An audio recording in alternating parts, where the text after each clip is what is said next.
Para mí es un honor tener a mi maestro de psicoanálisis presente hoy día acá en el taller. La verdad es que yo le debo a él toda mi formación psicoanalítica.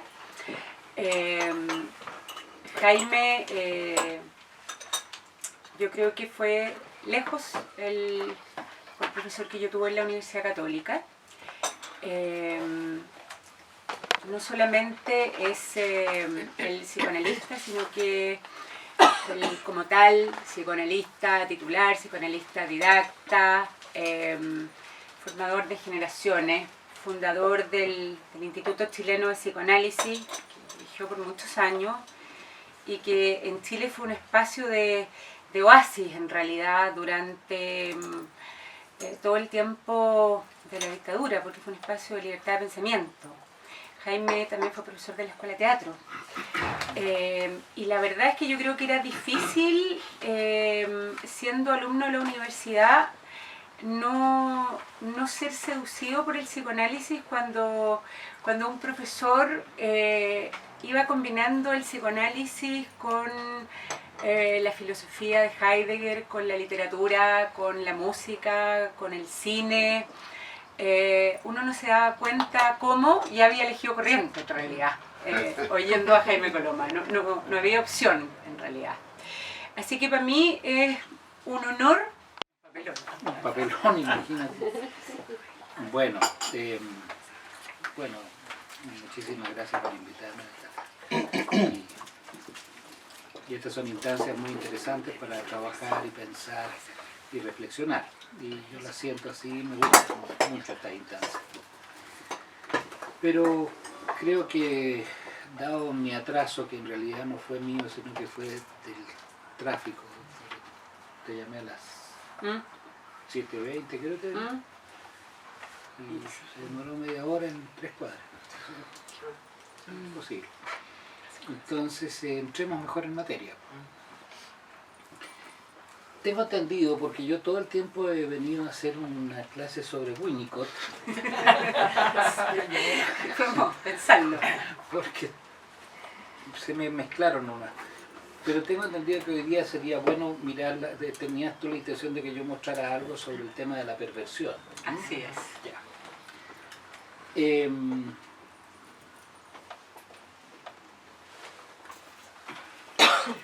tema que tiene bastantes ámbitos de pertenencia, se aprecia en distintos campos, ¿no? Pero sin duda que cuando en instancias como esta se habla de perversión, quizás el más importante es el campo psicopatológico. Digamos como si eso pudiera considerarse una especie de eje del tema. Pero desde ese eje a mí me parece que se irradian significaciones desde lo perverso hacia otros ámbitos de la vida, de la existencia. Por ejemplo, se habla también de perversión del vínculo, perversiones en los vínculos.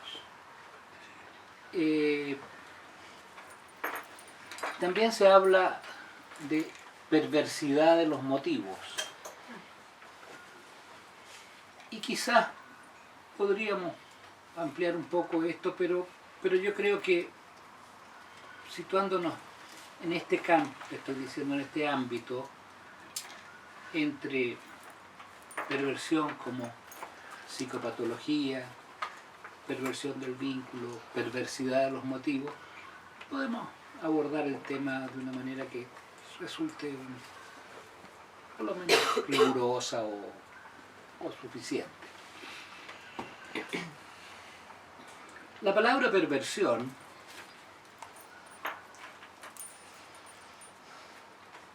atrae impresiones que en general no son positivas. Es difícil pensar en el término perversión y pensar que ese término alude a algo deseable o o positivo en la conducta o en el ser de cualquier ser humano. Desde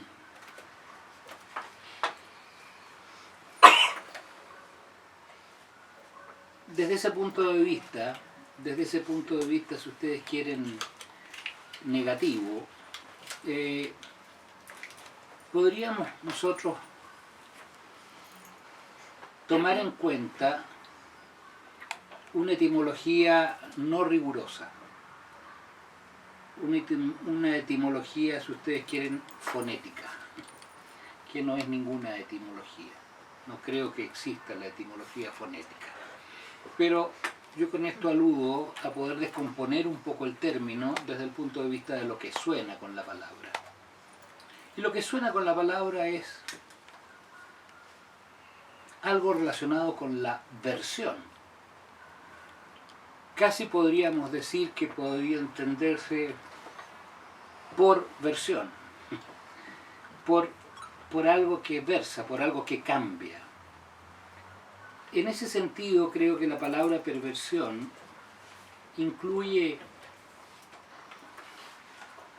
en el género que acabo de generar yo, conceptual, de epistemología fonética, incluye la idea de que la perversión es algo que da una intencionalidad a los actos, a los comportamientos y aún a los modos de ser, le da una intencionalidad que está destinada a cambiar aquello a lo que naturalmente están destinados los actos, los modos de ser, el comportamiento. A dar un giro. Y dada su connotación peyorativa, dado que con perversión no podemos hablar de nada que sea entendido como saludable o positivo, este giro es como si se estuviera hablando de una manera de calificar o entender la conducta humana en una vertiente que puede tener alguna dosis de malignidad.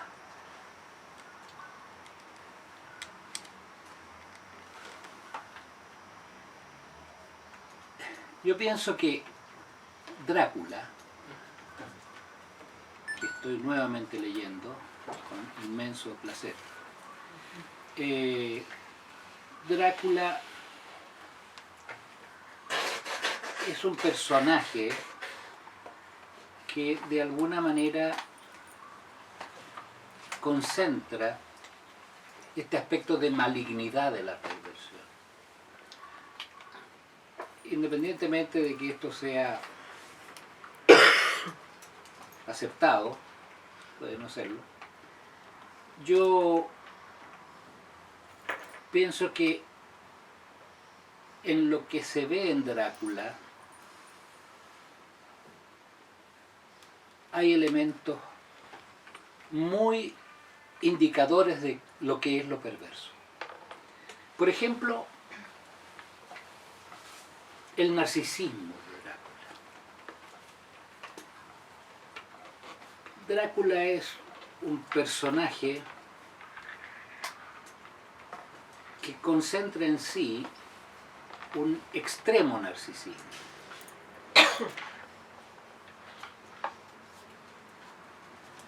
Y dentro de las concepciones sobre el narcisismo ha aparecido al correr de los tiempos una concepción de cierto narcisismo que se ha denominado narcisismo maligno. Es una forma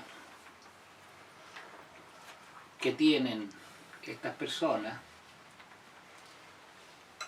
de investirse a sí mismas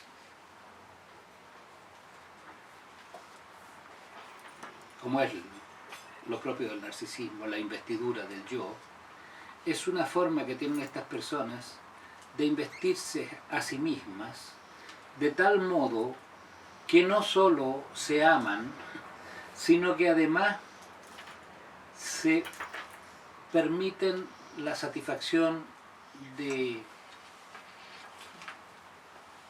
todo aquello que sus pulsiones le dicten. Y en ese sentido,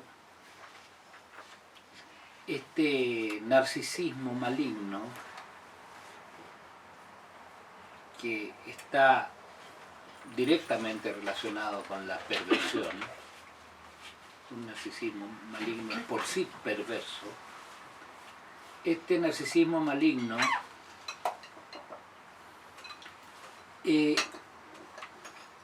en la búsqueda de ser el centro de todo, no tiene ningún límite para desarrollar esto que estoy llamando la pulsión. Tengo entendido que este no es un grupo de psicólogos.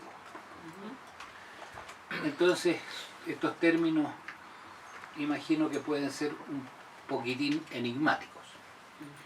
El término pulsión.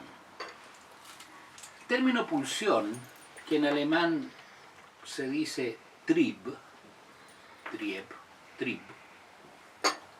y lo digo porque vale la pena entender que ha habido una gran dificultad para traducir este término, Trieb. Ese término ha sido traducido desde distintos ángulos y en distintas formas. Una primera forma fue traducirla por instinto, cosa que no puede corresponder con el término Trieb, por lo que tengo entendido. Yo no hablo alemán, pero por lo que he estudiado respecto al tema, no puede corresponderse con el término Trieb esta idea del instinto. El instinto sin duda es una fuerza ciega, muda, como la pulsión, pero es una fuerza ciega y muda que pertenece a la especie, no pertenece al individuo, no es propia del individuo. En cambio, la pulsión es algo que podría resonar en nuestras mentes en el campo de lo instintivo, pero adquiriendo un carácter plenamente individual. La pulsión es de individuos. Y dentro del campo de la pulsión, Freud, que trabajó mucho en la pulsión, distinguió entre pulsiones de vida y pulsiones de muerte. Este último término, pulsiones de muerte, es bastante, si ustedes lo piensan, enigmático y raro, ¿no? Estar pulsionando hacia la muerte. Sin embargo, Freud dijo que esto era la otra fuerza que interactuaba con la pulsión de vida. La vida, dijo, es un rodeo para satisfacer a la pulsión de muerte. La vida es un rodeo que le saca el cuerpo a esta tendencia profunda de lo pulsional que busca la muerte, que tiende a la muerte. Bueno, se podría decir que en el narcisismo maligno habría una predominancia de pulsión de muerte.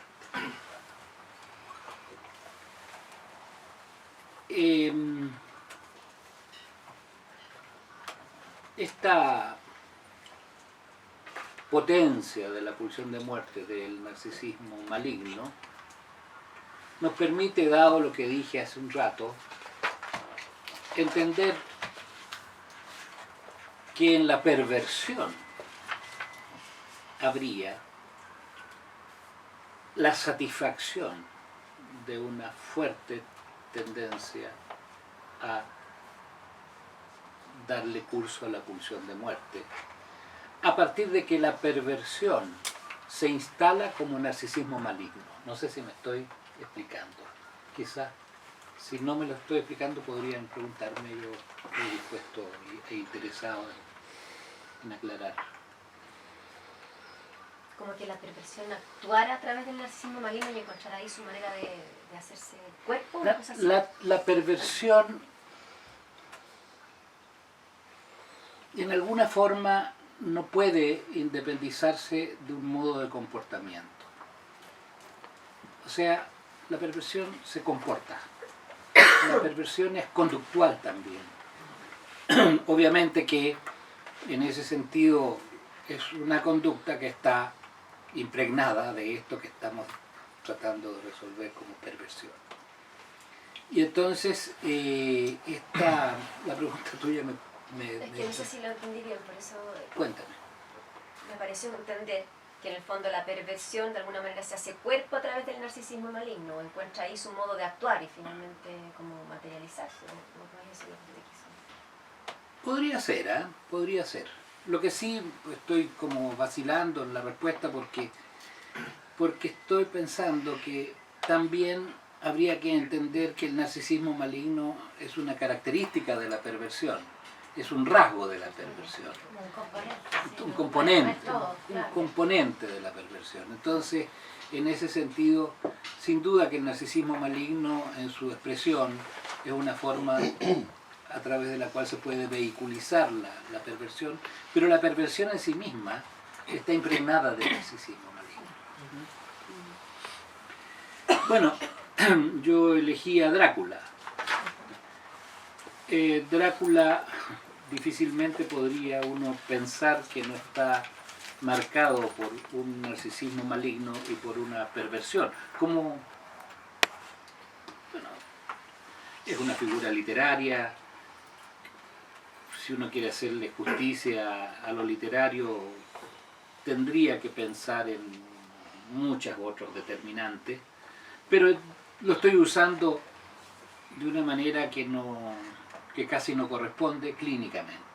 Estoy como tomando a Drácula como si fuera un paciente o un personaje que habita la cotidianidad de alguno de nosotros. Cosa que no es cierto, pero yo lo estoy tomando así. Yo lo estoy tomando así, por suerte, ¿no? Hay que trabajar de noche, eso sí. Bueno, ustedes ven, lo estamos ahora. Pero tomo a Drácula precisamente por esto que implica relacionar lo perverso con lo narcisístico y con la pulsión de muerte. La pulsión de muerte que describió Freud y que comentaba hace un rato es como el otro polo de la pulsión de vida. La pulsión de muerte opera al interior del sujeto. La pulsión de muerte es, por definición, algo que se da dentro de la interioridad de un individuo. Sin embargo, el concepto de pulsión de muerte, que tiene esta característica que acabo de decirle, busca, ¿cómo podría decirse?, liberarse de su propia amenaza. A ver si me explico. Si ustedes piensan tener pulsión de muerte en el interior inconsciente de un ser humano, tener pulsión a morir es algo que por lo menos incomoda al organismo. Y lo digo un poco irónicamente, esto de que incomoda porque en realidad más que incomoda. El organismo obviamente le resulta muy difícil operar con la pulsión de muerte. Y entonces, la pulsión de muerte, para poder ser operativa en el organismo psíquico,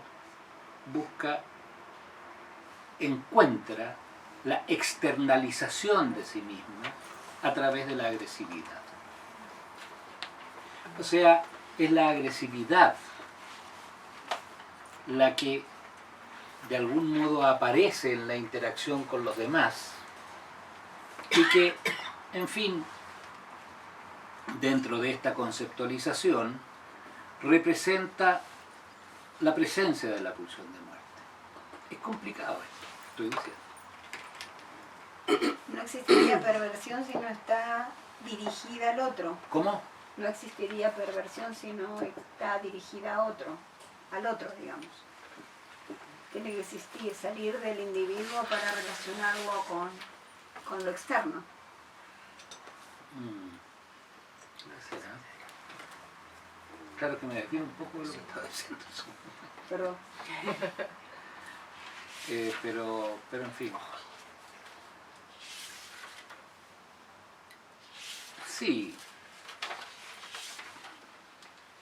Es que acuérdate que hablábamos de perversión de los motivos, hablábamos de perversidad y hablábamos de perversión como fenómeno psicológico. Entonces, cuando uno habla de entenderse desde el punto de vista de la perversidad, en ese sentido la perversidad podría ser algo que por definición esté dirigida al otro. Podría ser. La perversión en sí misma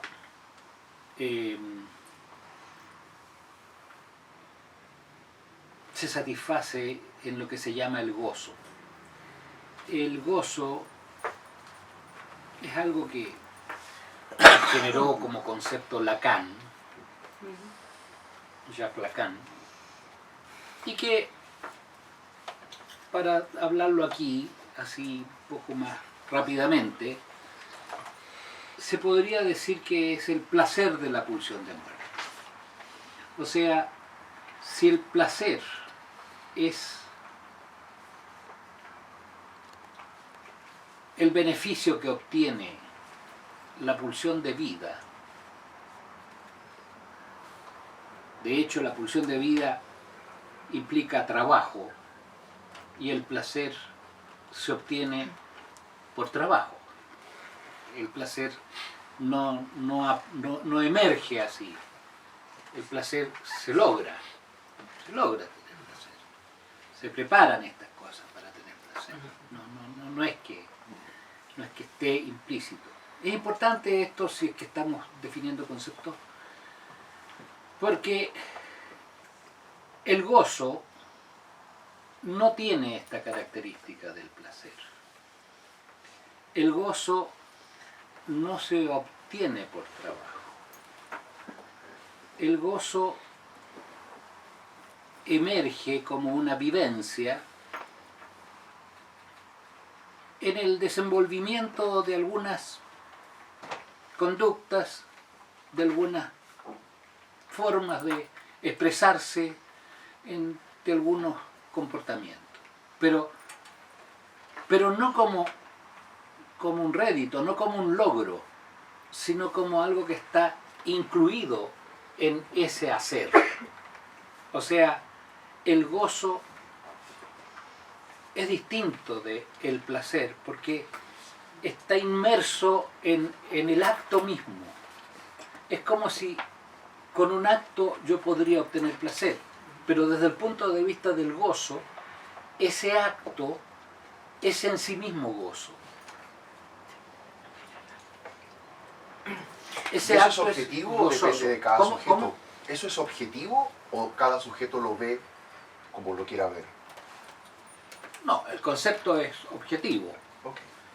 El gozo se siente de distintas formas, pero el concepto de gozo alude a que existe un placer, por eso dije el placer de la pulsión de muerte, que es bien enigmático. Existe un placer que no es producto de un trabajo del desarrollo de un plan para obtener placer, el gozo invade, el gozo Una puesta de llega. sol. Es ¿Cómo? como inherente Una a buena- cierta conducta, ¿no? ¿Cómo? Es como inherente a ciertos actos. Inherente a cierta conducta, en el sentido de que la conducta no está destinada a gozar, sino que goza en sí misma. Se goza en esa conducta. ¿Mm? ¿Sí? ¿Tú? Se goza en la agresión. Bueno.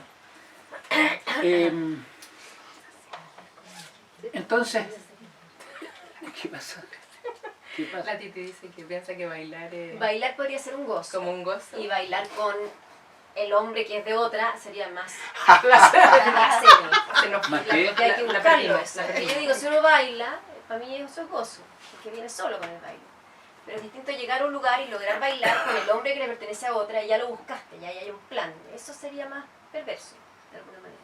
O más placer. No sé. Estaba pensando en lo más gozoso que se me ocurre. Esta derivación. Mira, por lo menos, No, por lo menos entretenido. Entonces nos están escapando. Está buena. Entramos a la Hay que fantasía. pedir ahora ya. no sé en realidad qué provocó esta fantasía. Emergió. Estaba pensando en gozo. Pero lo que quiero transmitir es que en el narcisismo maligno se goza. No es Drácula goza. Drácula no obtiene placer por obra de que busque conseguir desarrollar un determinado plan que le produzca ese placer. Drácula es gozo. Y en ese sentido, si el gozo es el placer de la pulsión de muerte, queda muy sugerida la idea de la pulsión de muerte en un personaje como este. Pero yo he tomado este personaje porque simplemente para poder ilustrar de alguna manera esta idea de cómo en lo perverso está el narcisismo maligno, está el gozo y está el comportamiento. O sea,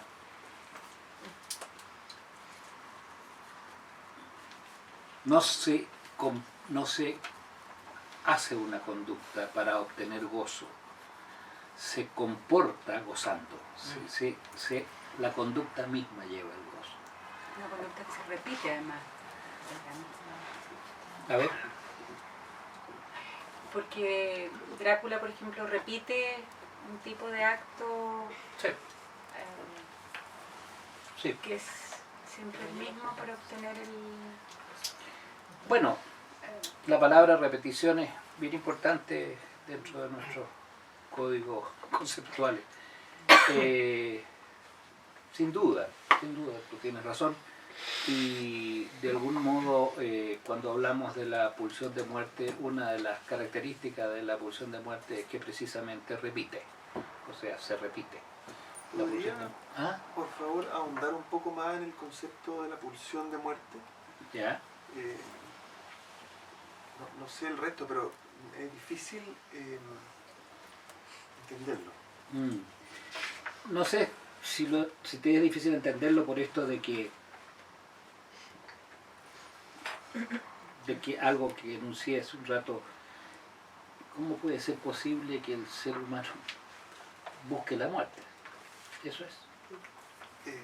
Tienda a la muerte, pero tienda instintivamente, tienda pulsionalmente, Claro, tienda existencialmente. ciegamente.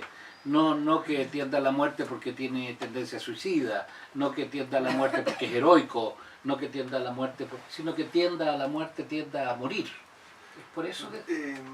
O sea, la única certeza que tenemos finalmente es que nos vamos a morir. Claro, sin duda. Y eso tampoco está presente en la vida cotidiana de nosotros, no sé si porque lo negamos o porque... Entonces, por eso Eso sería me cuesta- intolerable, yo creo. Sería, claro. Todos los seres humanos tenemos esa pulsión de muerte. Bueno, sí, o sea, es que son Porque no es un conceptos... término existencial. Psíquicamente, ¿Cómo? O sea, porque hay un concepto, o sea, yo puedo tomar la pulsión de muerte como algo existencial, como una tensión que existe entre la vida y la muerte y que, como dijo Rodrigo, todos somos seres para la muerte en el fondo, una idea muy existencialista, pero psíquicamente, sí, psíquicamente tenemos algo, así como tenemos pulsión para la vida, tenemos también psíquicamente una pulsión tan fuerte. Eso es lo que se está diciendo desde Freud. Desde Freud habría una pulsión a morir, hacia la muerte, hacia la desaparición, pero como pulsión. Y eso es lo que te resulta enigmático. ¿Sí o no? Sí, porque claramente, como usted dijo, no es un suicidio, ¿no es cierto? Yo tuteo a la gente esperando que me tuteen a mí. Eso un rato más. Yo soy un poco patudo en eso, pero es que me cuesta mucho esto del usted. Y que sobre todo estamos hablando de la pulsión de la muerte.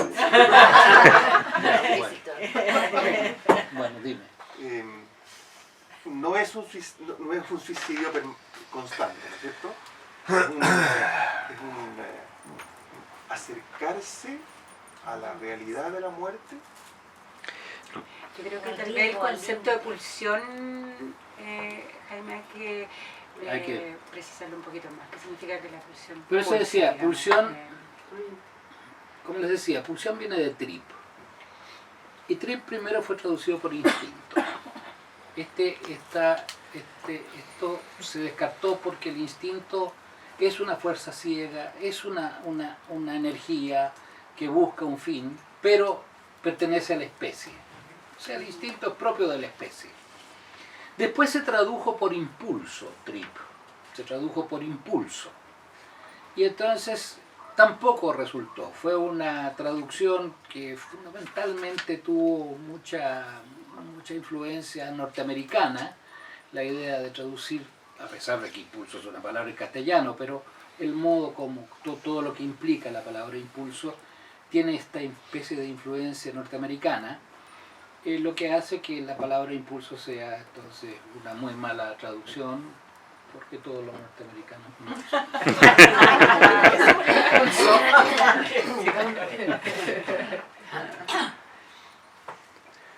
no, lo que quiero decir es que fue otra de las traducciones de la palabra trip que realmente no resultó, porque el impulso es algo muy acotado, y si ustedes quieren muy psicológico el impulso.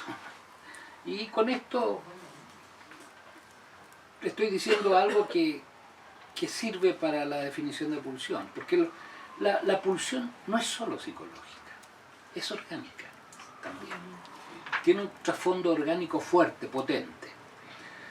Y después fue traducida por esta palabra pulsión. Los franceses, que son buenos para traducir bien, para pensar, pensaron en pulsión, y entonces que se tradujo rápidamente a pulsión en castellano.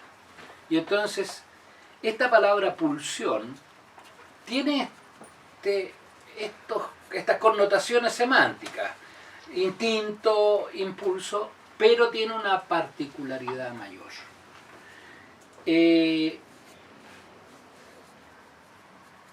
Primero, la pulsión se dice que es ciega, vale decir, no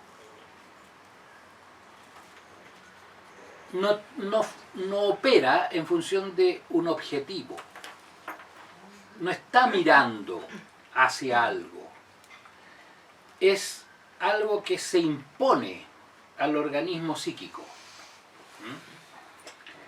Y en ese sentido se impone como si no tuviera presente las circunstancias, la realidad, nada que vea como práctico. En ese sentido la pulsión es ciega. También se dice que la pulsión es muda. Vale decir, en sí misma no puede expresarse, no puede tener manifestación propia, esencial, la pulsión. La pulsión requiere de encontrar algo que le permita gestar lo que tiende a gestar desde este aspecto orgánico psíquico, algo que tiene que ver fundamentalmente con la sexualidad y con esta enigmática pulsión de muerte que se le ocurrió a Freud decir.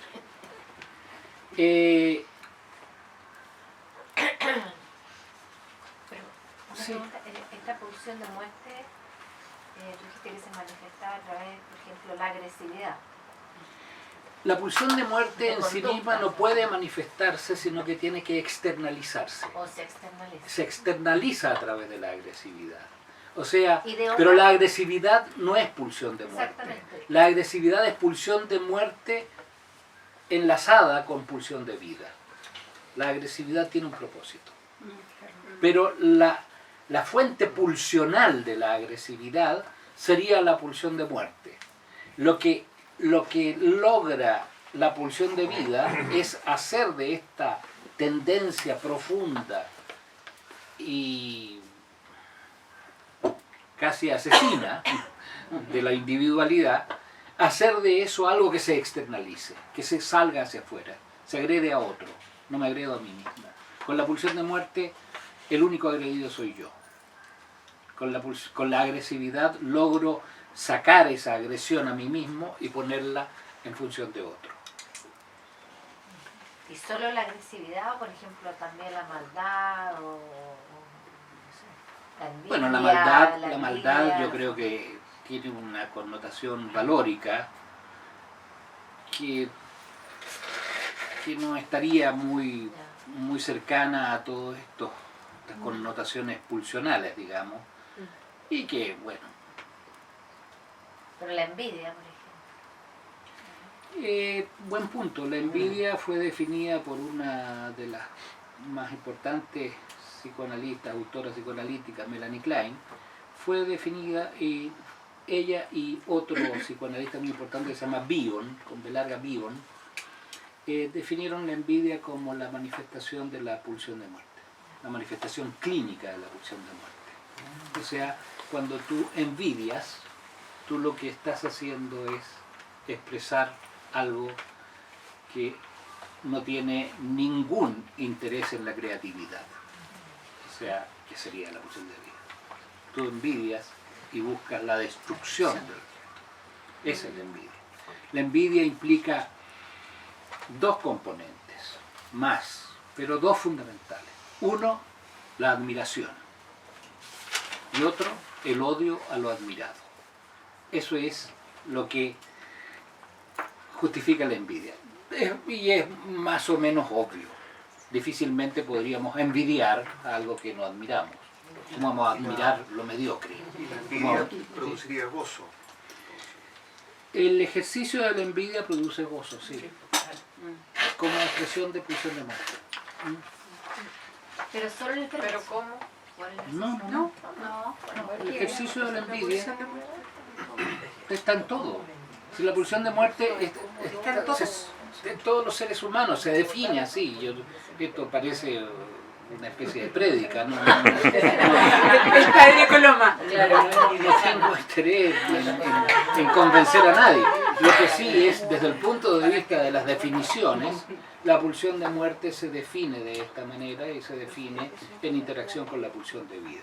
Así es la concepción, la conceptualización. Pero me estoy perdiendo. A ver, Sí, volvamos a la pulsión. Estábamos en tratar de conceptualizar la pulsión y sus características. mira, la pulsión dice Freud, que tiene 4 elementos. Un elemento que se llamaría fuente, otro elemento que sería objeto, otro elemento que sería fin, lo vamos a conversar, y otro elemento que significaría Drang. ¿Alguien habla alemán aquí? Ya no. Todavía hubo. ¿Tú no hablas? No. Nice. Nein. Yo hablaba Ich spreche más nicht. rápido. ¿Y Drang no te suena nada? Drang. Frank, ¿de drink? Sturm und Drang No, es es Drang.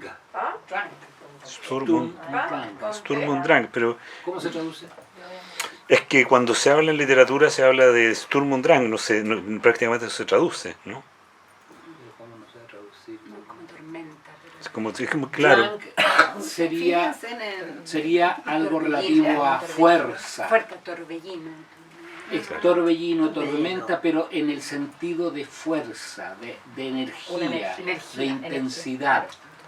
Entonces también la pulsión tiene drang, o sea, tiene fuerza, tiene energía, tiene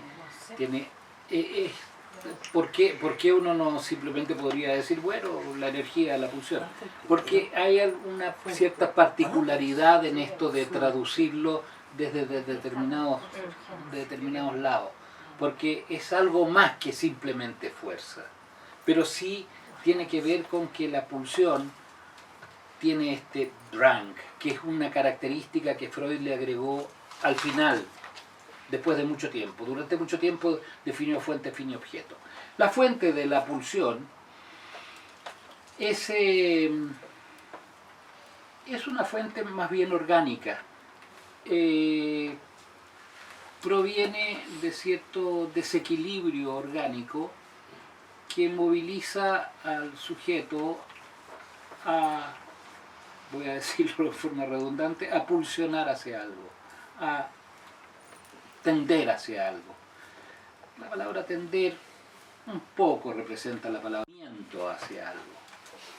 En la fuente es ese desequilibrio orgánico.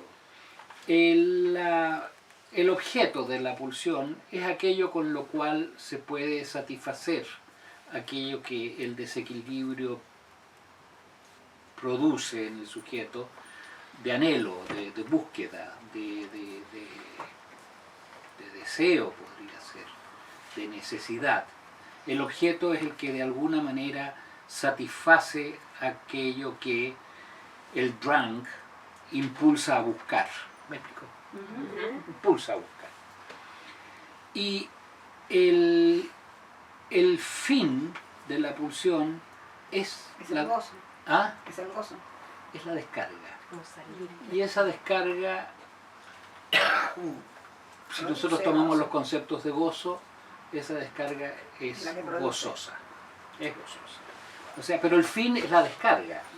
Lo que pasa es que la descarga genera gozo. Pero no es que sea en búsqueda del gozo. No es por la búsqueda del gozo, sino que la descarga, al restablecerse ese equilibrio se genera gozo. Entonces la pulsión tiene estos tres elementos: fuente, fin, objeto, y drang, que sería esta fuerza, esta intensidad, esta, no sé. Urgencia de sacarlo. No, pero eso está en la fuente. No, como traducción decía urgencia o impulso. Drang, dice urgencia. Sí. Esa es la trampa que le hacen a uno Sí, cuando po. tiene estos Está aparatos. Uno se carrilea y van al aparato y ven si el carril funcionó. No, es que como decía, ¿quién traduce? ¿Ah? Impulso, urgencia. ¿Qué más? Impulso, urgencia, Impulso. impulsión. Sturm und Drang. Pero igual tiene que ver con la fuerza, todo eso. Pero tiene que ver con la fuerza, tiene claro, con una cierta urgencia, como dice. Claro, es lo que caracteriza, básicamente se usa Sturm und Drang para el romanticismo, digamos, ¿no? Es como la característica fundamental de los románticos, y que tiene esas dos cosas, digamos, la tormenta y esa fuerza que lo impulsa a lo gótico, digamos, ¿no? El Werther del Drácula. Claro, sí, pues. ¿Cómo? Werther de Goethe, que le pasa eso así como Sí. que no puede evitarlo. ¿No? Sí. Claro, Sí, claro. la inevitabilidad. Y que tú lo ves en Novalis, en la poesía en general, digamos, ¿no? Ujú. Bueno, Ahora, si tomamos, Jaime, la pulsión y Drácula, que estabas tomando, como para diferenciarlo, ¿cómo operaría una persona, comillas, normal, neurótica, como para ilustrar qué pasaría Sí. como con el funcionamiento de la pulsión? Que yo creo que quizás ayuda.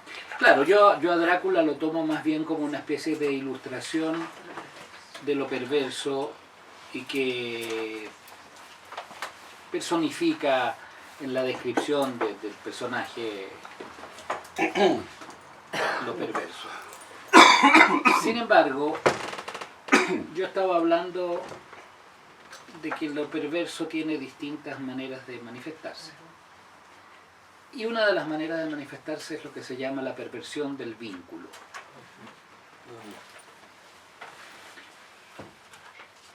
Pareciera ser como que cuando uno habla de perversión del vínculo, inmediatamente como que se alivia un poco la malignidad de la perversión. O sea, bueno, son los vínculos, ¿no? Son nada más que los vínculos. La perversión del vínculo es tan maligna como cualquier perverso, ¿no? O sea, la perversión del vínculo es un modo de usar del otro a través del vínculo para satisfacer pulsiones muy primarias del sujeto que lo está usando. No se pervierte el vínculo para conseguir un puesto en alguna institución. No se pervierte el vínculo para lograr ganar un poco de dinero o mucho dinero.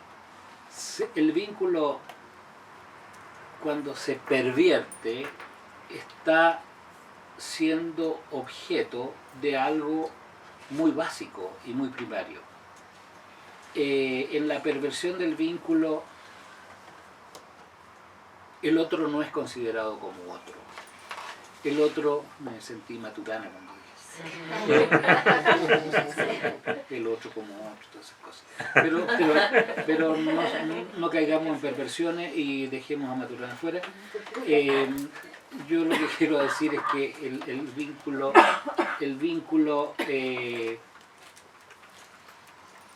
en la perversión del vínculo lo que hay es que el otro no interesa como otro.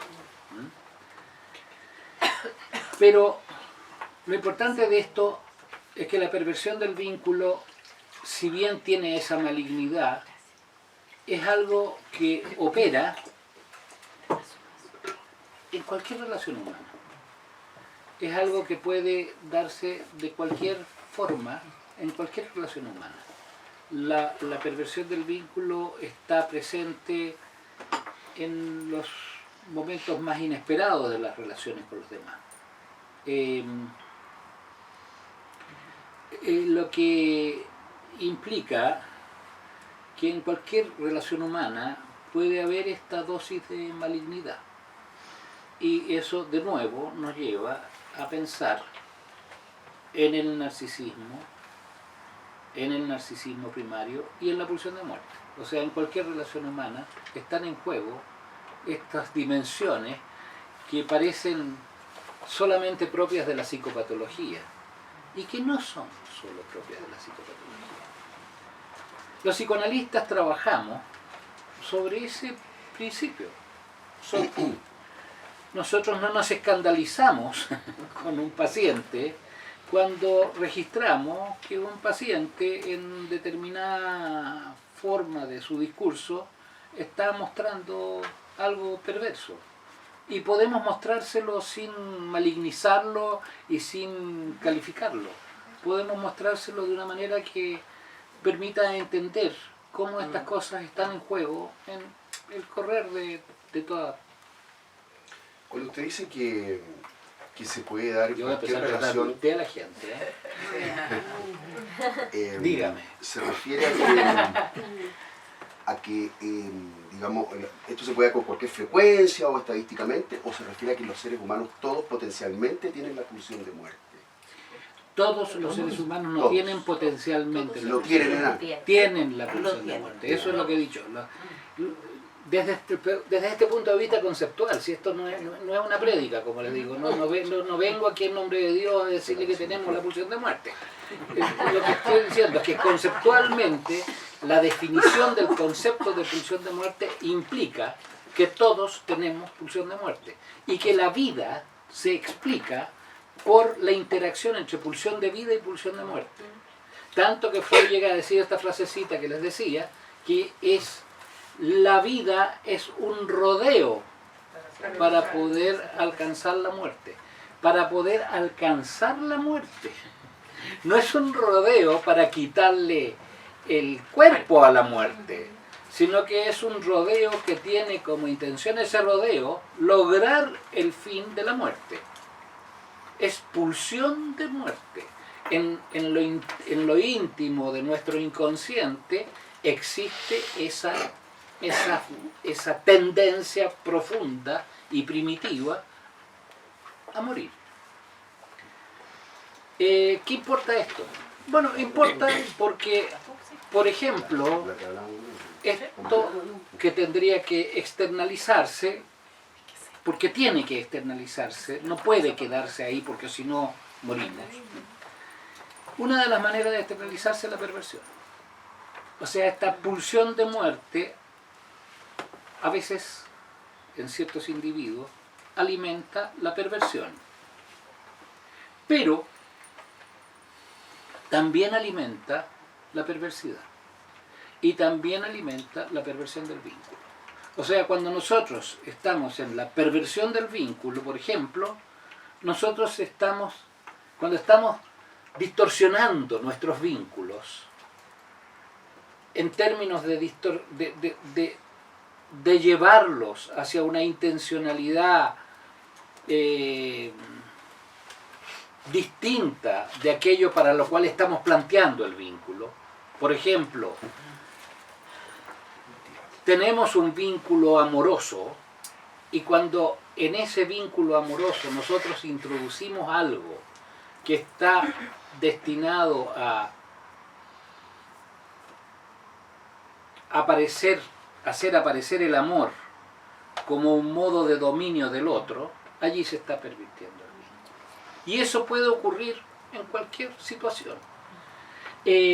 Por eso digo, la perversión del vínculo es algo en lo cual aparece pulsión de muerte.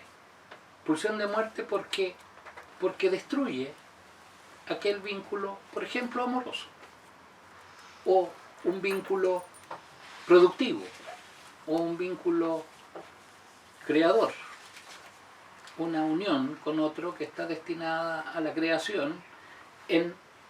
Cuando se pervierte eso y se transforma desde ese narcisismo primario en una tendencia a hacer de esa relación con el otro, que tiene como propósito algo creativo, hacer algo que busque la satisfacción narcisística del que genera el vínculo, allí está apareciendo lo propio de lo perverso y lo propio de la pulsión de muerte. Se está pervirtiendo el vínculo.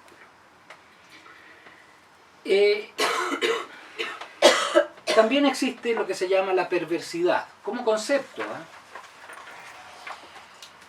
y la perversidad, como lo dice su formulación, digamos, la palabra, la perversidad puede estar presente en cualquiera relación humana, pero de un modo que, a diferencia de la porción de la perversión del vínculo, que aparece como algo concreto y propio, casi intencionado, de alguien que busca transformar ese vínculo en algo a su propio servicio en términos altamente egocéntricos, a diferencia de eso, que sería la perversión del vínculo, en la perversidad lo que aparece es que las conductas humanas o las disposiciones comportamentales humanas o aún las actitudes humanas están teñidas de esto que sería la perversidad. Vale decir, entramado al comportamiento o entramado al modo de relacionarse, va como por ahí entre medio, así como, me lo imagino casi como una especie de serpiente, así, metido en ese túnel, digamos, de la relación, que busca hacer que aquello que estaría al servicio del amor esté al servicio de la satisfacción narcisística tan primaria como la que está en la perversión. Bueno, y en el centro de esto está la perversión, que es una entidad psicopatológica. La perversión se da con comportamiento, por ejemplo, el voyerista es un perverso, el exhibicionista es un perverso, el sádico es un perverso, el masoquista es un perverso. O sea, si ustedes lo piensan, allí la perversión pasa más allá de los adjetivos de perversidad a un modo de ser de ciertos sujetos que en ese modo de ser se definen psicopatológicamente, son enfermos.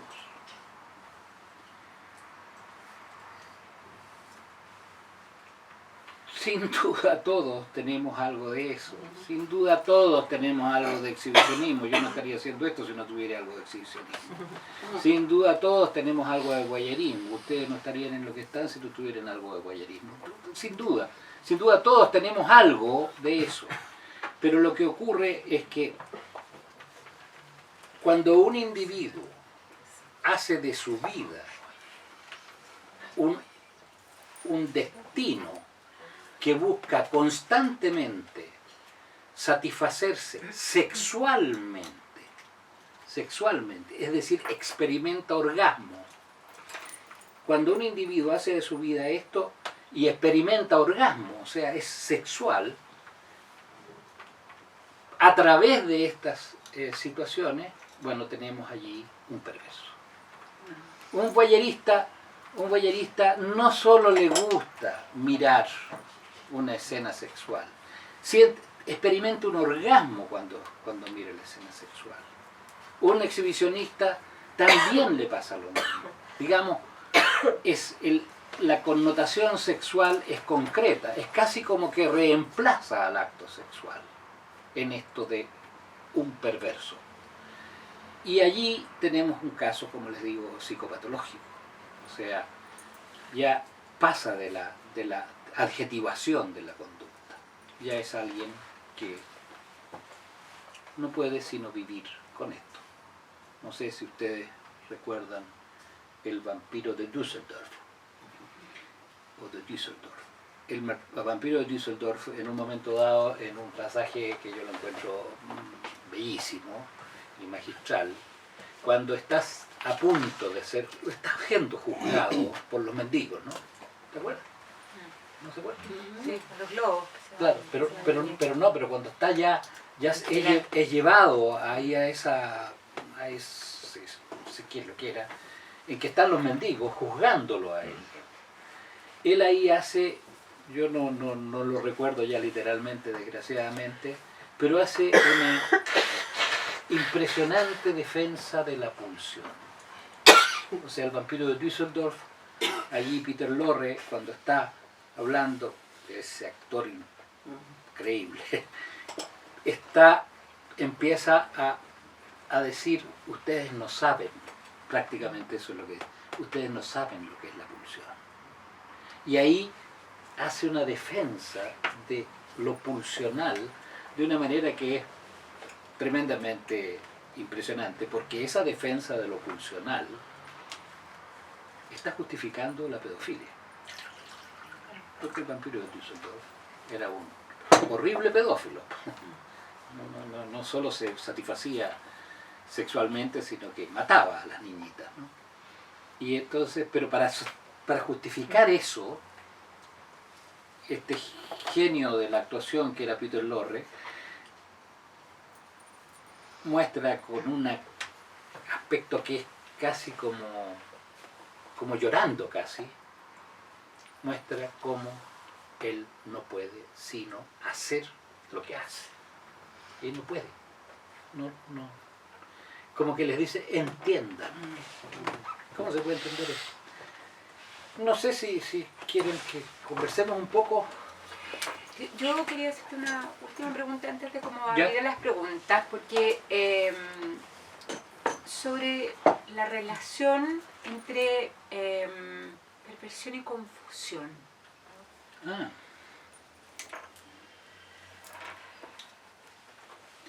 Bueno, la confusión, ¿a qué confusión te refieres? Sí, en realidad, buena pregunta. Porque estoy pensando cuando los ejemplos que tú estás dando, ¿no es cierto?, psicopatológicos, son como en el ámbito de las parafilias, estamos hablando, ¿no es cierto? Pero a propósito de algunos libros que hemos estado leyendo, hemos estado hablando de la sensación que queda en el lector de confusión, ¿cierto? Esos textos que nos van cambiando los lugares y nos van provocando, voy a decirlo así, confusiones.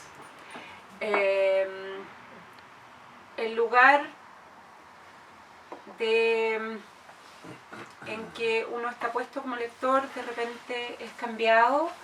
Un personaje, estoy pensando en el último libro que hemos estado leyendo, que se llama Violación, es una novela de Joyce Carol Oates, en que una mujer es violada por una pandilla de adolescentes frente a su hijita de 8 años, una situación muy brutal, y se produce una impunidad tremenda en que la familia de esta pandilla contrata a un abogado hiperpoderoso que es famoso además por venderse en estas situaciones. Logran, digamos, que produce una sensación de terror para esta niñita, y quien la encuentra en el cobertizo la noche en que es violada esta mujer frente a la niña es un soldado que ha sobrevivido a la guerra del Golfo y que el libro describe como un personaje que quedó sin alma, pero que queda como de alguna manera atado a estos dos personajes y que empieza a hacer justicia por mano propia y a deshacerse de una manera claramente psicopática de cada uno de estos personajes, de los violadores. Que es policía. Que es policía. Y de una manera psicopática. Absolutamente. Pero uno, ¿no es cierto?, entra como lector a tomar como héroe a este soldado porque toma la protección de esta niña, ¿no? Entonces, de alguna manera se va produciendo, ¿no es cierto?, esta reversión, esta reversión de la perspectiva, porque este hombre va haciendo desaparecer, o sea, a uno de los chicos lo cita a un lago, los pesca en un saco, los ahoga, a otro le dispara en un bar, a otro lo quema vivo, o sea, no son métodos muy, no sé si hay alguno que sea limpio, pero digamos, no son muy escépticos. Pero la sensación del lector es que mientras esta niñita es amenazada, uno se va aliviando que desaparezcan los personajes. Entonces, todo el tema de las voces en el texto es finalmente bastante confuso. Por eso quería plantear... Confuso porque uno va confundiéndose aquí entre... uno no debería alegrarse con quién uno se va aliando. Entonces yo me acordé de uno va gozando con el soldado que hace. Exactamente. Entonces me acordé del profesor Miguel y toda la confusión que caracteriza a los elementos o a los ambientes perversos. O sea, lo que es perverso es que te lleva por ese camino. Sí, pues tú me recuerdas mucho a San Miguel y en realidad es importante esto de la confusión, ¿no? Pero no sé qué me pregunta.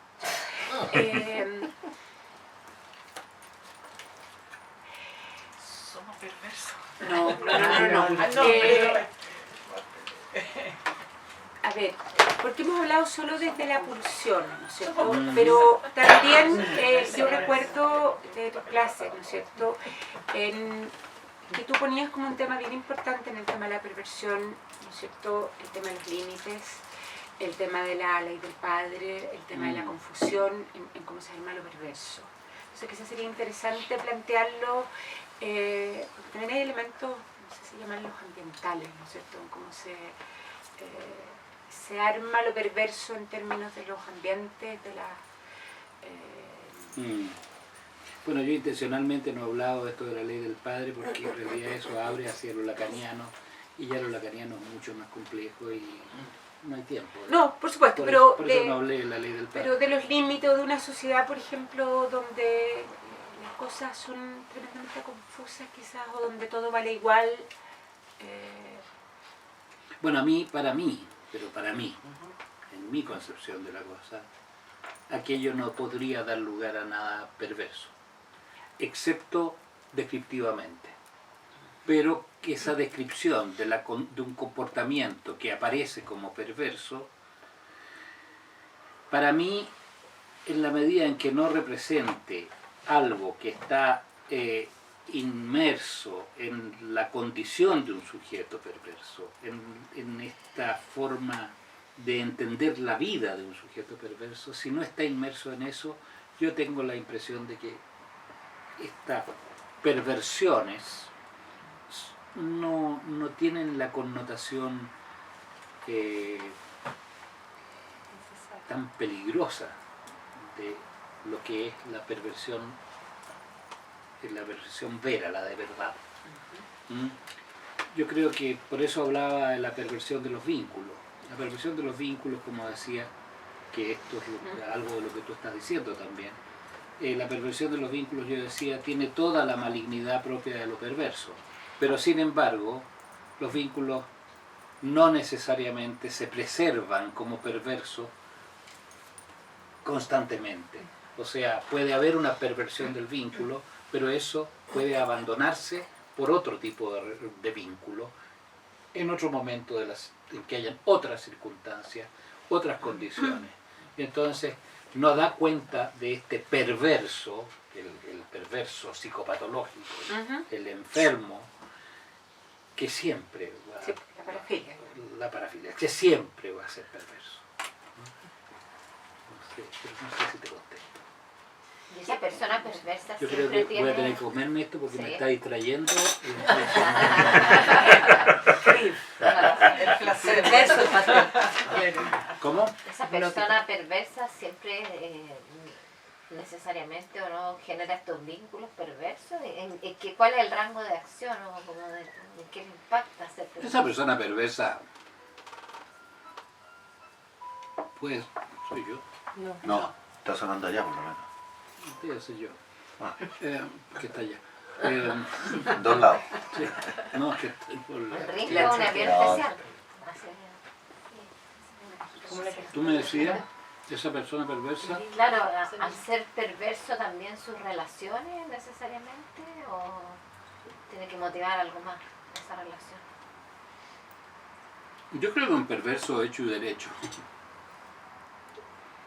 siempre va a darle una connotación perversa a su vida y a sus relaciones con los demás.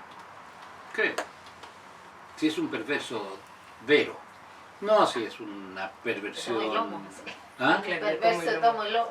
De tomo y lomo, claro, ¿no? Es como que en general todos tenemos... Perdón, Jorge. Dime. No, yo para mí esto me queda un poco grande. ¿Ah? ¿Sí? Yo vengo de otra área. Pero ¿De qué área? no más agrícola, cosas más sencillas. ¿Ah? Donde Entonces la paradita. no, lo que te La quiero abejita, preguntar, ¿ah? Muy bien. Para que sea el tú.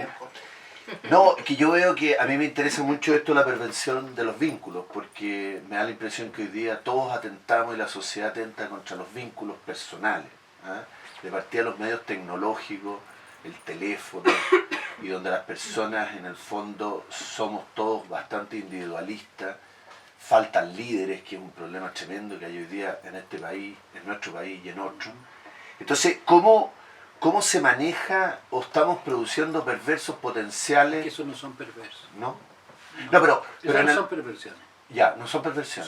Son alteraciones de la relación, hay motivos, en fin, de distinto orden, generalmente narcisísticos, pero no llegan a la perversión. Ya, pero la soledad que significa, por ejemplo, hoy día en que muchas personas están frente a un aparato electrónico que puede ser un computador, un celular y pasan horas y Eso horas. podría ser una perversión del sistema.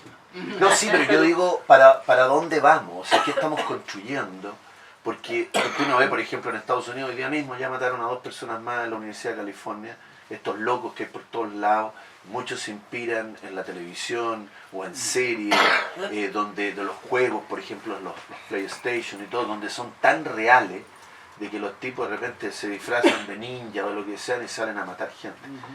O sea, a ti como profesor, especialista, psicoanalista, ¿no te preocupa de que aumentemos por la pérdida de estos vínculos, la globalización, el individualismo, que estemos llevándonos a enfermarnos un poco y construir la destrucción de estos vínculos? Eso es lo que a mí me preocupa. Pero, ¿o tú crees que es una cosa que no es para tanto? Yo creo que es para mucho. Ya. No, yo creo que es para mucho y obviamente que me preocupa, pero lo que sí siempre pienso que me da la impresión de que uno no tiene nada que hacer. Creo que es algo que se ha ido imponiendo por obra del devenir histórico y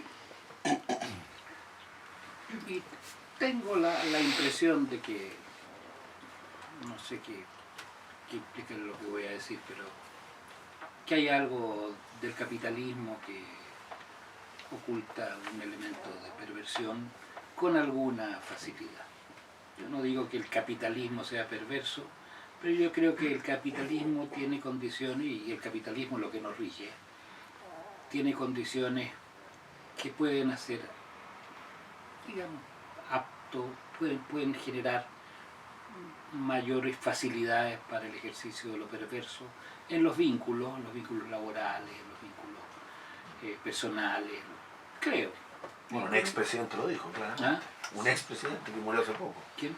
Elwin. Elwin. Decía que el mercado era cruel, que el capitalismo era perverso. Yo creo que sí. Yo creo que sí, pero no que el capitalismo es perverso. No, No me atrevo a el ser libre tan mercado, determinante, sí.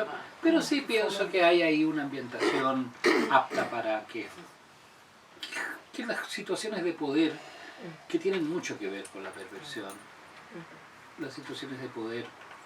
Y a pocos límites. Sí, hay a pocos límites. Sí, yo pienso. Perdón, tú Voy a cambiar la pregunta tuyo.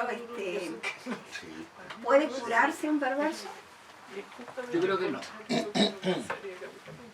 Yo creo que no. Yo creo que un perverso de verdad, Sí, no una persona que tenga no las todos actitudes los seres perversas. humanos podemos tener Yo quedó claro. situaciones que no voy a tener. Pero yo creo que un perverso no consulta. Mira, puede consultar porque como me ha tocado, me ha llegado alguien, perverso o psicópata. 5 o 6 en toda mi larga vida, porque realmente llevo más de 50 años trabajando, 45 años trabajando más o menos. Sí, tengo 75, 45, 75. Sí. ¿Dónde? Estás perversamente joven. Bueno, Oscar Wilde. Bueno, gracias. eh, Pero de 75 años, ¿cuánto? 50 años dándole. No, he visto algunos, he visto 5 o 6 casos. Y en estos 5 o 6 casos, cada uno ha consultado porque se lo dijo la señora, la amante, la madre. Le dijo, mira, si no consultas, no, en general son la señora o la amante. No es la madre no tiene influencia en eso, no, en realidad mentiría, nunca me ha tocado por eso. Pero la señora o la amante le dice, mira, si tú no te atiendes, yo termino. Y llegan a atenderse y no duran más de 5 o 6 sesiones. Se dan de alta sola. Se van. No duran. En mi experiencia, no sé si ¿sí? Yo quería Una pregunta. En turnos. Es que a mí me resulta bien inquietante la posibilidad de tener esa perversión potencial, pasiva, no tengo idea cómo se llama en términos técnicos, en la manera de relacionarnos con los otros. Entonces yo quería saber cuando hablas, me cuesta harto el habla, del tema de la perversión del vínculo, necesariamente se tiene que dar una condición de desequilibrio, de poder o de confiscarle en parte al otro su libertad. Quiero decir, una relación como desbalanceada, o puede darse más sutilmente en dos personas que tienen una relación más horizontal. No, yo creo que puede darse más sutilmente, pero se da esto que tú estás describiendo como desbalanceado. Personalmente pienso eso. Yo no soy Magister Dixit, yo son mis criterios. Pero yo pienso que siempre se va a dar esta situación desbalanceada que tú dices, aunque sea muy sutil. Siempre. Pero pareciera que en eso, cuando uno ve vínculos perversos, o lo que uno cree que es un vínculo perverso a esta altura, que... Sí, pues eso es que no es fácil. Claro, no es fácil identificarlo, pero Es pareciera que es complicado. muy difícil salirse también de esos vínculos perversos. Ah, sí. Aunque uno sea, aunque este desbalance signifique que haya uno sobre el otro, muchas veces el que podría llamarse víctima, no sé si es la palabra, Sí, puede llamarse víctima. no puede salir. No puede ser. Y no hay cómo presentar, y de repente uno ve ¿Cómo que qué? uno le presenta la evidencia a lo largo de los años y no puede salir. ¿Y eso qué significa? Es una adicción, Una es negación. parte de La perversión. Bueno, ¿qué eso le pasa a significa ese otro? Eso significa que el perverso tiene una capacidad de seducción impresionante. O sea, que el perverso logra presentar las cosas de tal modo que impide que su víctima se libere con mucha frecuencia. Es muy frecuente que no se pueda liberar. Eso es. Las mujeres golpeadas. Sí. Y Pero eso hay es cierto- ¿por qué? Porque eso muestra que el perverso es seductor. Por eso, si ustedes, Envuelve. Manipulador. si ustedes toman a Manipula. Drácula nuevamente, Drácula es un narcisista, es un hombre elegante. Conde, claro. Es que La cuesta Natalia verlo, Conde Drácula. verlo, si tú lo pones en términos patológicos, a mí me ¿Cómo? cuesta mucho ver al perverso cuando se pone en términos patológicos, porque claro, inmediatamente se va a la imagen del enfermo. Él es un enfermo. Claro, pero por eso te digo, sacando eso, yo siento que hay muchos perversos que no necesariamente caen en esta clasificación de sádico, masoquista, exhibicionista, o por lo menos a mí me cuesta mucho catalogarlos ahí. ¿A quién es? Al perverso. Hay perversos que no necesariamente caen dentro de esta clasificación como tan extrema de la enfermedad. Sí, pero siempre va a tener una clasificación de algún orden así. En general no son muchas las clasificaciones, no es muy amplio el número de posibilidades de perversos. Ok. Sádicos, masoquistas, exhibicionistas, boyeristas. A ver, Oye, Leonora, es yo que está allá. quería... Ah, perdón. Ya está. Está allá. No, pero muy puntual. Estaba ella y él y tú. Y después tú, Leonora. Oye, una pregunta. ¿Uno se puede pervertir? No, ¿No? no, yo creo que no. Yo creo que la perversión es una condición estructural. Es una condición estructural. El perverso de verdad. Uno puede pervertir sus vínculos ocasionalmente porque está guiado por alguna motivación en ese momento. Porque esos vínculos perversos me da la idea que uno como que los puede aprender también. Es como, no sé, O sea, es algo como momentáneo, práctica o conducción circunstancial. que uno... ¿Cómo? Se nos pasó con el libro, quizás como decías tú, que uno al final está feliz como haciéndole... Pero ahí no hay aprendizaje, ahí hay goce. Pero eso, Ahí eso muestra. barra a la asesina. O porque alguien te confunde momentáneamente. Sin Pero eso no duda, quiere decir que sin te duda. Pero miren, pervierte. Freud dijo que el niño es un perverso polimorfo. Es un Que el perverso niño Perverso polimorfo. Perverso polimorfo. O sea que tiene todas las perversiones. Y es verdad. Sí, es verdad. Uno dice que horror, un niñito tan angelical. Sin duda, sí, también son angelicales y son lindos, qué sé yo. Pero es verdad que son boyeristas, que son exhibicionistas, que andan a fotopelados, que es verdad. Que matan hormigas. Que matan hormigas, que le Son pueden caca. provocar. Son crueles. Mi caca me la como. Claro. Son crueles. Yo nunca me olvido cuando era niño una vez le agarré el dedo meñique a un compañerito Se lo tiraste para atrás. y quería hacerlo. Algo me dijo que no lo hicieron, es horroroso lo que iba a hacer, pero el deseo era quebrarlo. Por suerte que algo me detuvo, pero yo creo con algo en mí, pero era un niñito que quería hacer una cosa horrible, po. Sí, horrible lo que iba a hacer. Y eso es una posición, eso es un sadismo infantil. Es sadismo. Y la El perversión. gozo que yo sentía era sádico. Pero que después Algo generar me un detuvo. orgasmo, un acto No, sádico, no, no, un porque niño lo no, entendí. No, en los niños, no, pero en un perverso. Un acto Perverso sádico así. sin duda, sin Una duda. cosa De hecho se describe que muy Con la corrientemente palabra es con chiste, el orgasmo, corrientemente. Si es sexual, El perverso de hecho no puede sino excitarse así. exactamente. Tiene que excitarse allá aparece. Sí. Mira, es que en la oportunidad anterior la Natalia nos explicó que la perversión decía relación con la inversión del orden natural de las cosas. Sí. Entonces, me interesa eso en el sentido de que como para distinguirlo de la maldad o del sadismo o de cualquier otra El manifestación. sadismo es perverso.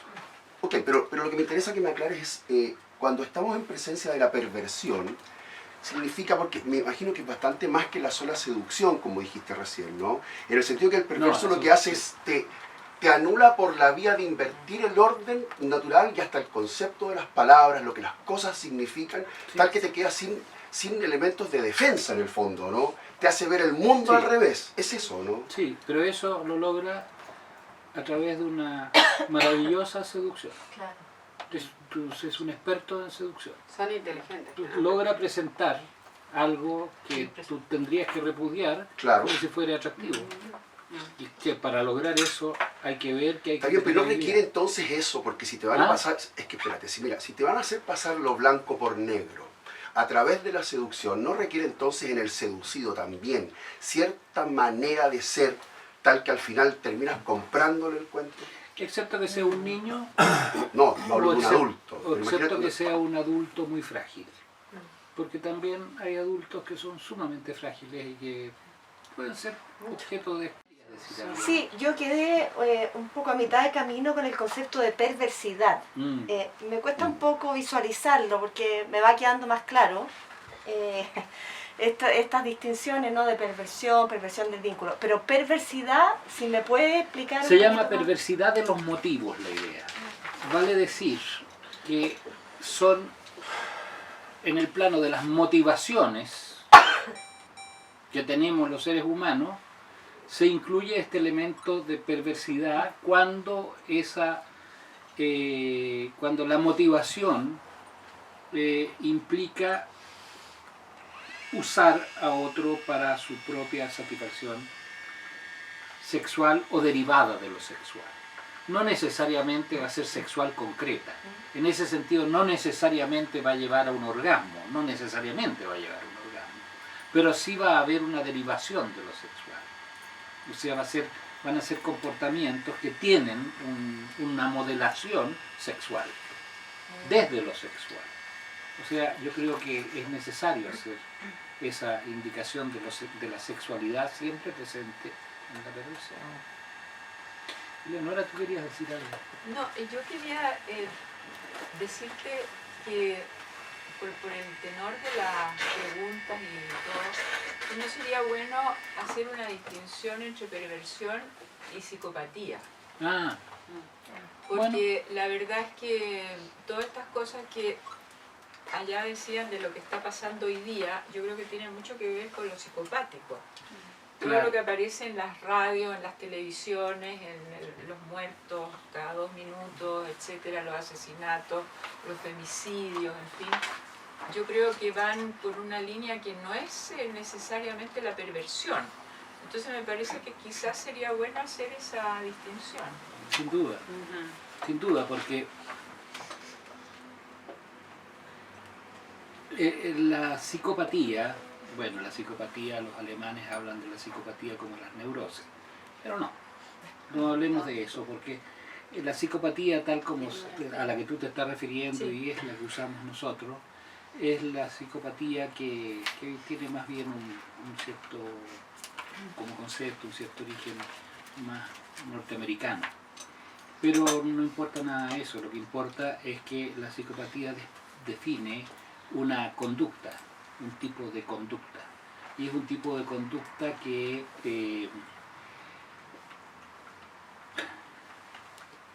a ver, voy a decirlo de una manera que va a tener que explicar, que niega el superyo.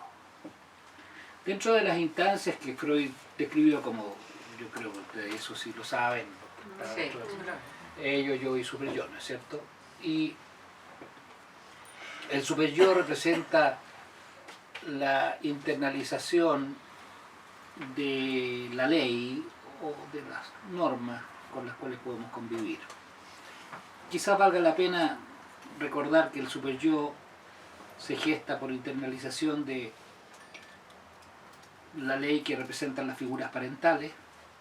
O sea, por un lado, la ley se introyecta y genera esta instancia del super yo. Fíjense que es super yo, o sea, sobre el yo. O sea, como que está mirando sobre el yo y diciendo a ver cómo te comportas, digamos. Pero otro origen del super yo, me voy a meter en es lo que se llama, pero lo hago con intención, lo que se llama la defusión pura de la pulsión de muerte. Explico. Las pulsiones, todo este mundo de las pulsiones que ya hemos hablado, ¿no es cierto?, se dan siempre en interacción, como dijo Freud, digamos, en algún momento, pero las concepciones, ¿cierto? Vuelvo a decir, no soy evangélico del psicoanálisis. Como dijo Freud, las pulsiones son las pulsiones sexuales y las pulsiones de muerte que están siempre en interacción. Siempre están en interacción ambas. Pues bien, pero hay un fenómeno, o sea, están fusionadas. Pero hay un fenómeno que describe Freud que se llama la defusión. Y cuando se da ese fenómeno, la defusión implica que se separa la pulsión de vida de la pulsión de muerte. Y esto ocurre en algunas formas de funcionamiento y de comportamiento. Pero hay una defusión de la pulsión de vida y la pulsión de muerte que está planteada para la naturaleza humana. No es algo que le ocurre a determinado individuo que tiene determinado conflicto o que tiene determinada psicopatología, sino que todo ser humano sería objeto de eso que ya se llama defusión. ¿En qué sentido? En el sentido de que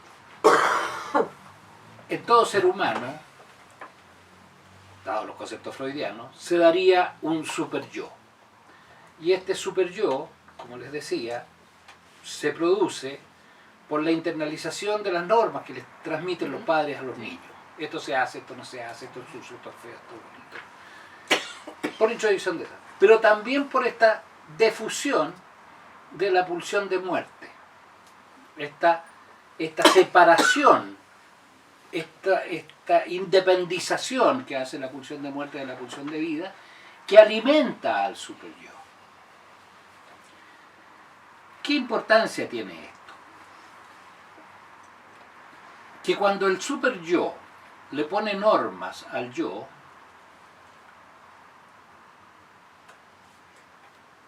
lo hace de algún modo porque ha introyectado las figuras de los padres que le han dado estas normas. Pero estas normas tienen un carácter que es pulsional. O sea, las normas no solo son introyección de normas, sino que también satisfacen pulsionalmente las normas al sujeto. En este ejercicio de lo superyoico de alguna manera le da satisfacción al sujeto a través de sus normas también. Cosa que parece enigmático y raro, porque, bueno, ¿por qué van a ser tan deseadas las normas? Sin embargo, habría algo de esto porque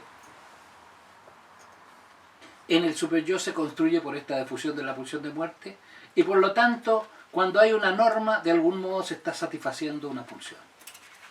Pero una pulsión de muerte. De algún modo la norma está dando esa posibilidad de satisfacerse pulsionalmente en términos de la pulsión de muerte. ¿Por qué estoy diciendo esto? Porque el narcisismo maligno, propio de la perversión, el narcisismo maligno es una condición propia de ciertos seres humanos, por suerte, porque son malignos. De eso sí, ¿Ah? de eso sí que hay harto. No sé si tanto. Pero por más que suerte. los 6 que está visto en 40 años de todas maneras. ¿Ah? No, yo no dije que era una narcisista, no importa. Pero No, pero por eso digo, hay más que los 6 perversos y psicópatas que le ha tocado. no, narcisismo maligno, pero es que narcisismo maligno es cosa seria, tú no te imaginas. No, narcisismo hay harto, malignidad hay harta, pero procesada de alguna forma, yo creo. Pero narcisismo maligno, si hubiera mucho, estamos fritos, esto no andaría, no estaríamos aquí. Pero Hitler es un... Sí, Bueno, pero Hitler es Hitler, ¿no? sí, porque Pinochet. Hitler se dice más, el diagnóstico que yo he leído de Hitler, se dice más que es un paranoico. Un trastorno delirante.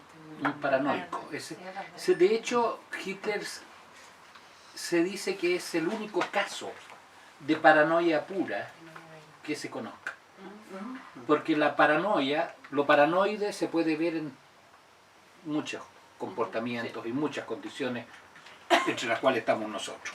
Muchas cosas paranoides tenemos. Pero la paranoia pura, la paranoia vera, pero paranoia, el diagnóstico de paranoia es prácticamente imposible de encontrar. Y se ha descrito que Hitler es el caso de paranoia que se conoce. Así se dice. Por lo menos lo que dicen otros. Pero Estábamos en el Estaba en el que narcisismo surge, maligno. ¿no es cierto?, con la difusión de la pulsión de muerte y de la introyección de las normas. claro, Y la importancia que tiene el que surja de la difusión, y por lo tanto el carácter pulsional del super yo para ir y a de las normas. Sí. O sea, las normas son una manera de externalización de la pulsión de muerte. Eso. O Y sea, algo ya hablan del narcisismo maligno. De ahí vamos llegando al narcisismo maligno. al narcisismo maligno y a la perversión. Entonces, ¿qué es lo que hace el perverso? El perverso, dominado por esta pulsión de muerte, toma las normas y las invierte, como dijiste. Las invierte, las transforma, las reorienta. Y las reorienta en función de que las normas cumplan con aquello para lo cual las normas no son hechas. Cumplan para satisfacer la pulsión. Esa es la inversión. O sea, culpan que las normas, que de las normas el sujeto obtenga gozo. Eso es como Caradima, puede ser como la, ¿o no? Sí, Caradima es un caso de perversión, sin duda. Sí. Estas obligaciones, que hay que, no sé, confesarse, que es como una norma, así, pero como que... Sí, sí, Caradima es un perverso. Se vuelven instrumentos. ¿Cómo? También Sí, yo lo conocía, Caradima. Pero pareciera por tu descripción casi como que por ser una pulsión y por ser algo como casi como que no se puede contener, como que no hay culpa o no hay premeditación, o sea, simplemente fluye esto, no hay como... Premeditación hay, culpa no hay. Premeditación sí, porque un perverso te planifica con tremenda habilidad la manera de conseguir que su víctima sea seducida. Y en eso es habilísimo. ¿Por qué está tan relacionado con la... A ver, no entiendo. No entendí lo que no haya culpa. Responsabilidad. No siente culpa. El perverso no siente culpa. No siente culpa. Pero No sí es siente culpa. responsable. ¿Ah? Pero sí es responsable. Pero es responsable con los demás. Ah, lógico, Pero claro. no Claro, y no siente arrepentimiento. De cara a su Culpa vida no. social, digamos. Mi responsabilidad, o sea, él está... Así que la importancia del concepto de gozo, él está gozando. Y el gozo no es producto de un trabajo, como el placer. El gozo está inmerso en la conducta, en el ser, en el modo de ser. O sea, es un ser que goza en el acto de ser. Yo gozo siendo pedófilo. Yo no soy pedófilo. Pero gozo siendo pedófilo, si es que soy pedófilo. Gozo allí. Y solo allí. Y solo allí. Pero tiene conciencia que es equivocado. Una pregunta más. No. Estamos en la hora. Pero entonces, ¿por qué ocupa tanto recurso en seducir? No le interesa la ¿Por qué equivocación. más fuerte que ¿Pero No le por qué interesa entonces? el Pero está efecto. consciente de que Pero necesita no consciente en el seducir, sentido seducir. en el sentido de responsabilidad o de culpa. No. Consciente porque sabe qué es lo que va a hacer. Ese grado de conciencia. Pero no dice estoy equivocado. Claro, no es una conciencia moral, digamos. No es una conciencia moral, no me interesa cuál es lo correcto. Lo correcto son estupideces, como lo dicen algunos, ¿eh? Que son giles. Son giles los que tienen corrección, entre comillas. Que invierte las normas. Lo que tú preguntaste de psicopatía, Ah, la psicopatía te falta. claro, eso como que no quedó completo. Ya, la Disculpa. psicopatía, no, todo lo contrario, te agradezco.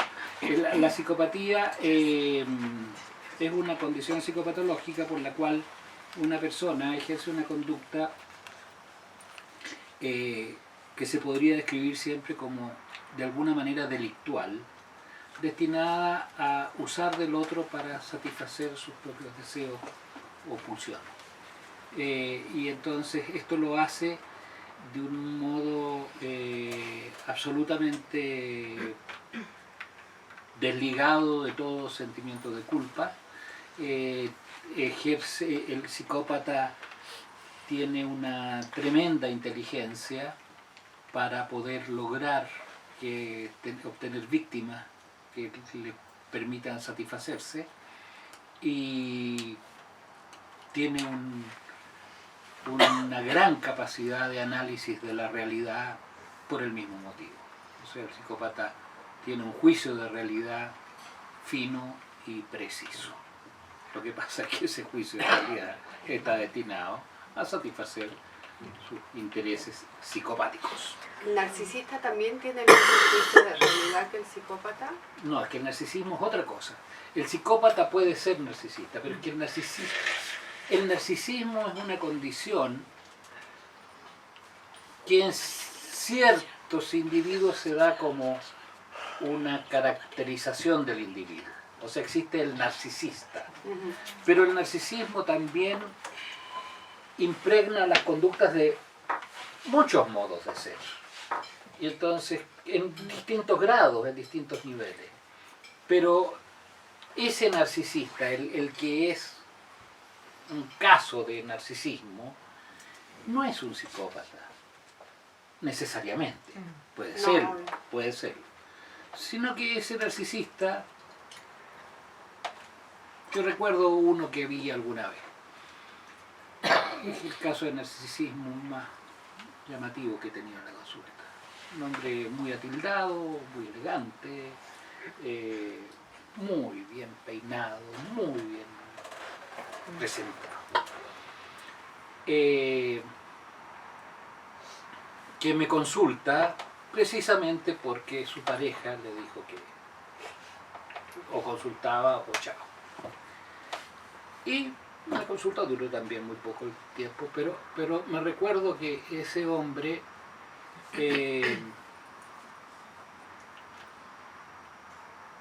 estamos dentro de la sesión y en un momento dado, para dar algunas características de su manera de ser,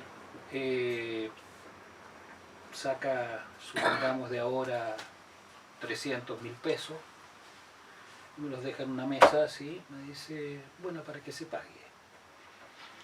Sin preguntarme cuánto cobraba yo, sin preguntarme nada, sin esperar a que yo le pasara la cuenta, nada, simplemente me dejó 300.000 pesos para que se pague. Y si falta, yo se lo doy después.